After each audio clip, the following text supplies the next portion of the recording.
everyone, it's Sherry. I hope that you are having a wonderful day. If you like to make books and you struggle with placement of the chipboard and the spacing and the mitering, watch this video.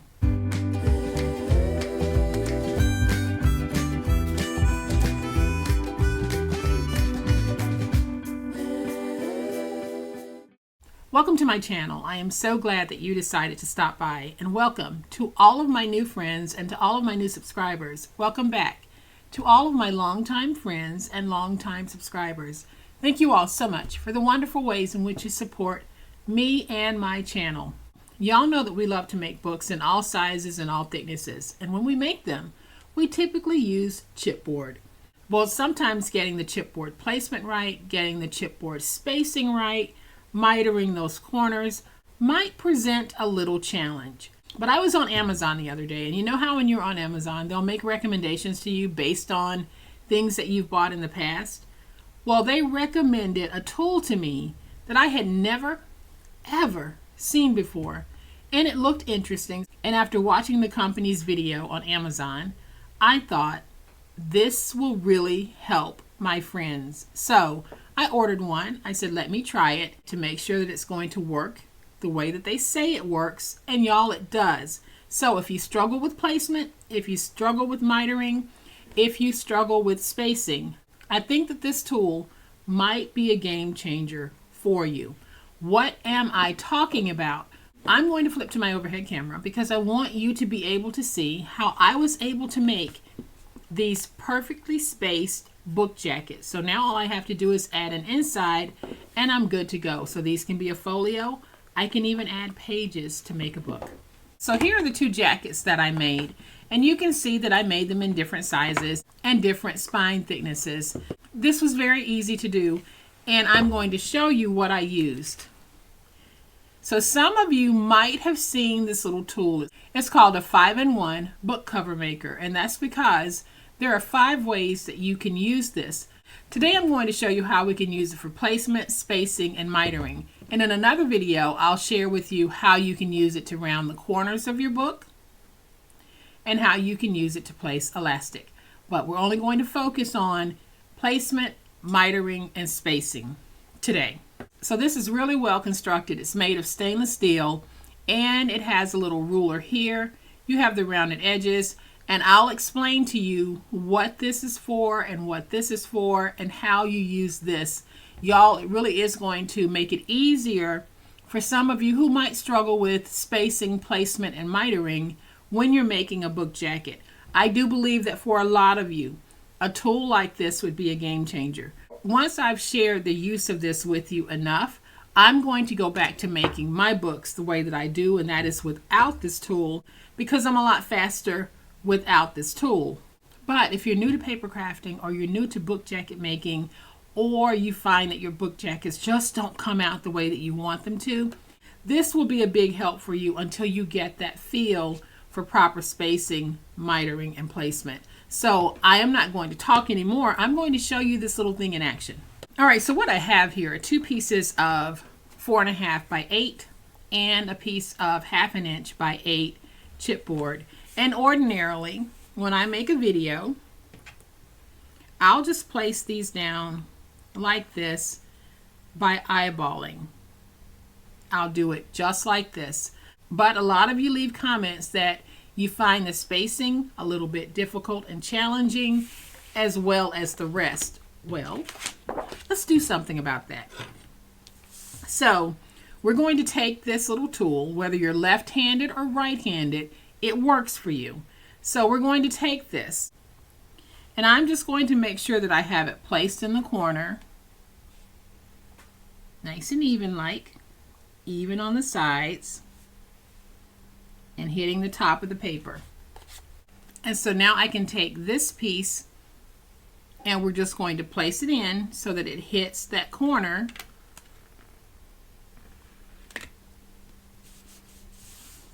Like that. So there's placement number 1. Then we take our tool, and we're just going to take this piece here and press it against the chipboard there. This is giving us our spacing. So now I can take my spacer piece, place it down, push it into the corner of that metal, making sure that I'm following this as I lay it down. I've got it pressed against that, so I know that my placement is now good, nice, and even. So now I'm going to take my tool, flip it over, place it right there so that the spacer is in between. And now I'll take this piece and we place it in the corner. And we place it down. And I can remove it.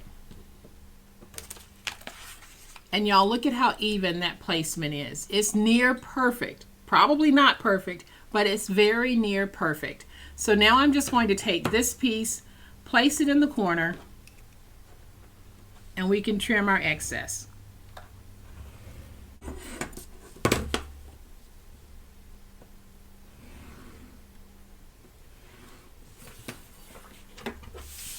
And all you keep doing is going across the bottom. And we're basically going to have even placement on all four sides of this. So let's just put that right there. And then I'm just going to have to eyeball this and connect the two. So you see how easy it was for me to get my placement and my spacing. So everything is good on this little book. Now I want to miter my edges. So I'm going to take this part right here and we place it like this on all four corners. So I'm just going to bring it around this way because it's easier for me to work. And then all I do is I trim off that triangle. We do the same thing here. We're going to take this, put it against the edge of the chipboard, and trim. Do y'all see that? If mitering gives you a fit, this will definitely help. But it doesn't just help with mitering, it helps with the whole package. So I'm going to take this, and we're going to go ahead and do this. And we'll do our last one. So like I said, for me, it's easier to do this without the tool, but I am always looking for ways that will help and help to make it easier for you. And I think that something like this will definitely help to make it easier for you. I'll bet some of you have probably already seen this and you're probably saying, boy, is she late to the game? I am. But better late than never. So all I did was stood it up, and I'm just going around so that we can get the paper ready to fold over. I'm going to do this with my tape. So I'm going to take my tape and just place tape using my tape runner all the way around. And I will have a link for this in the description box. Like I said, this was one of those Amazon recommendations, and I think this time they really got that recommendation right. The pack that I ordered had 2 in it, and I think it was 2 for under $15. I can't remember the exact price, but it's well worth the money if you want to make wonderful book jackets. So we're just going to fold this over,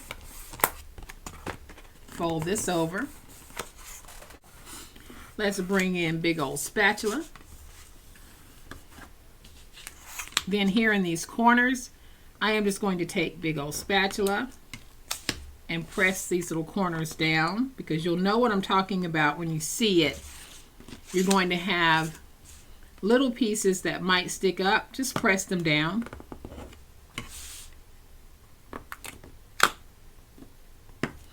And I'll try to hold this up. You can see where that paper with the yellow line is folded over right there. That was a pointy, or would have been a pointy, but we just laid it down. So now I'm just going to take this, fold it over, take this, fold it over,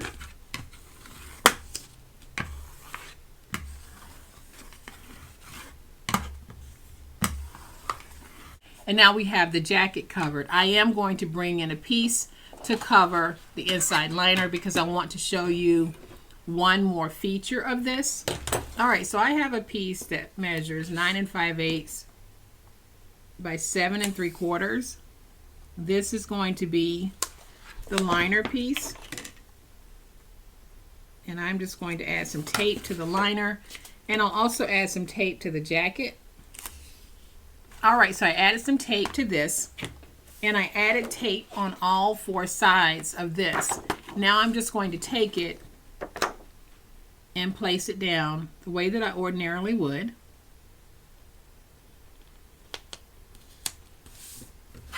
I'm just going to smooth that out.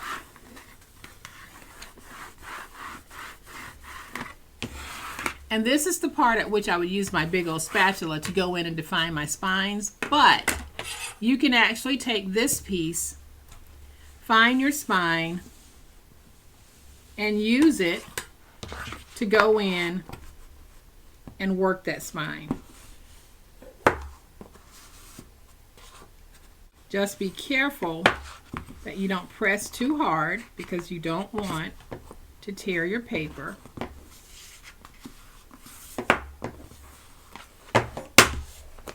But there we have our spine definition. I can close my book and you can see that we have a beautiful book. Now I will take my big old spatula and go around the ends, but I can probably use this as well. Go along and just smooth everything out to sort of square it off.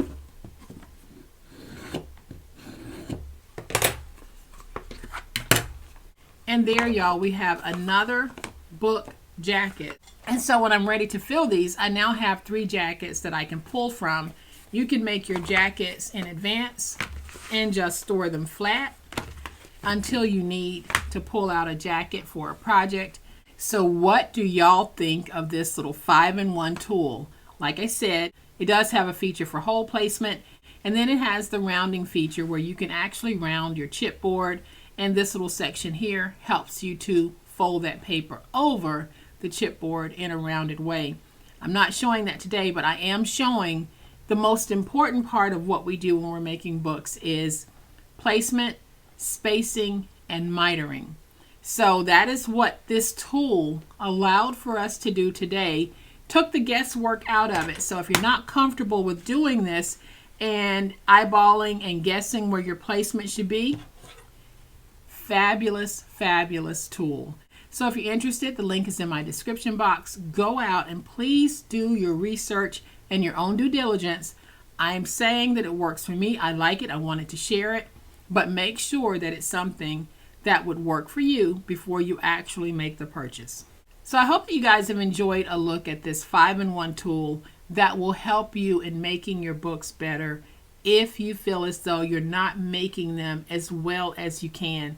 And you just saw how easy it was for me to do this. And right before I made the video for this, I made these 2 books, and it only took me a matter of minutes to be able to make them using this. So the learning curve with this is absolutely next to none. It really is pretty much self-explanatory, but I wanted to walk you through so that you could see what this little tool can do for you.